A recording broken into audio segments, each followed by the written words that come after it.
Off-Broadway. I'm not sure if the Prime Minister would have described me as supporting. But I asked the Chancellor yesterday, I mean, if the economy is doing so well, why are we still borrowing so much?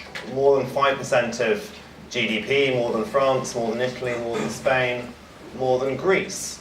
And, I mean, his answer came back, oh, it's Labour's fault, it's because of how much they were borrowing when we came in. And there is something to that explanation. But it is not the full story. And I think quite a lot of the story is how the Office of Budget Responsibility, the OBR, has let down the Chancellor. If the Chancellor has one prime failing I would identify in politics, it is excessive trust in the outside expert. Aside from mentioning Labour, his other answer to me was the IMF. He regurgitated some things that don't make a great deal of sense that the IMF had said, ignoring the fact that the IMF has gone from one extreme to the other and criticised him and then supported him, but just because it's a third-party endorsement, the Chancellor puts this extraordinary emphasis on it. And similarly with the OBR. But when the OBR came in, it was sort of, one man and a dog, and it's not that much more than that now. And it has got some things very, very seriously wrong. The Chancellor didn't do enough at the beginning of the Parliament, because the OBR told him, oh, there'd be 1 year of sort of weak growth, and then we'd shoot back to at least 3% growth every year. Now, most other economists didn't believe that, but the Chancellor based his fiscal numbers and policy decisions on that extraordinary optimistic Panglossian view of the world after a balance sheet recession and with a banking system that was not working. Similarly, we've seen this year that the tax revenues undershoot, and perhaps that could have been predicted, that if you lift people at the lower end out of tax, you may see a shift of economic activity from higher paying jobs to lower paying jobs that don't yield revenue to the exchequer.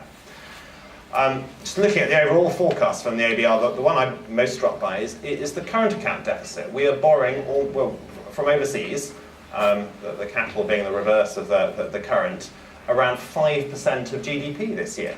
That traditionally has been seen as the danger sign for any economy of something that is on an unsustainable footing. 5% of GDP is a current account deficit.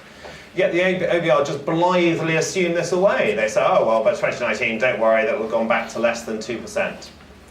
I look at that, how on earth do they get to that?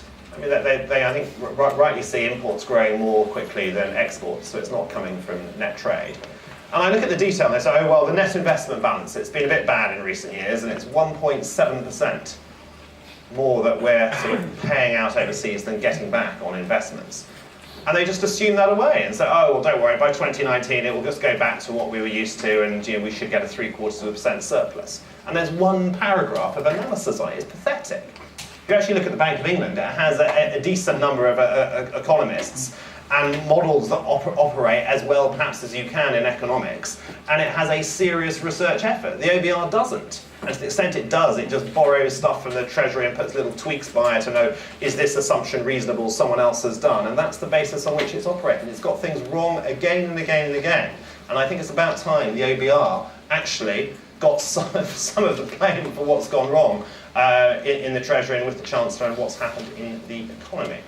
The third area, I think, where the Chancellor has let things slide is in some areas that are protected and have grown very fast. The ring fence, I think the most striking figure I've seen from this spending review is if you look at the unprotected departments. Back when the government came to power, it was spending £3,000 per head per year in those areas. And it has, and I think it deserves some congratulation for this, cut that back from 3,000 per person to 2,300 per person. That is really a significant cut in public spending. Yet it then projects that over the next 5 years, rather like the OBR in a somewhat blasé way, that it's going to be able to cut that back, not just from the 3,000 to the 2,300 it's already done, but further cut that so it's just £1,300 per person spent on all those unprotected areas.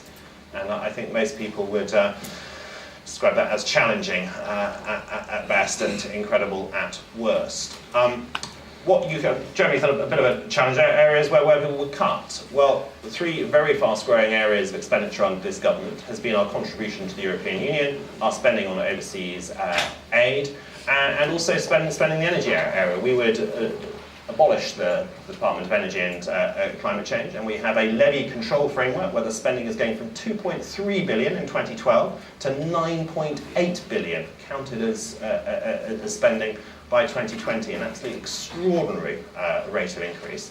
We also have the three other parties having committed to giving Scotland continuation of the Barnett formula as far as the eye can see. We would get rid of that and cut that bit of spending, I think, by between 15 and 20%. And we would cancel HS2, which would be another £50 billion. If I could perhaps just end by welcoming one aspect of the spending statement, I thought what was done on stamp duty was really very, very good, well overdue. I remember lobbying Grant Shapps on this 3 or 4 years back when he was my friend, before he started saying such real things about me.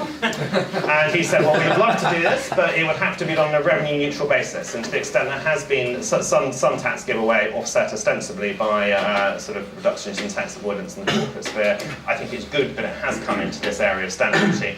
Heard a lot from the IEA about the difficulties it caused in central London. I'm sorry the IEA didn't manage to exchange contracts on next door by midnight last night.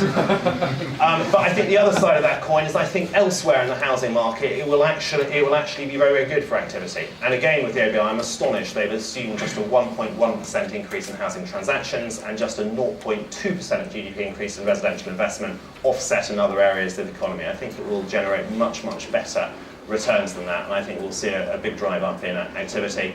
Perhaps central London house prices may impact there on the other side, but I think elsewhere both activity and the genuine GDP around that I think will rise. And even in my own constituency of Roxburgh and Strood, where Charles Walker, the MP for Broxbourne, said house prices would fall following my election, I hope the stamp duty may help things tick over.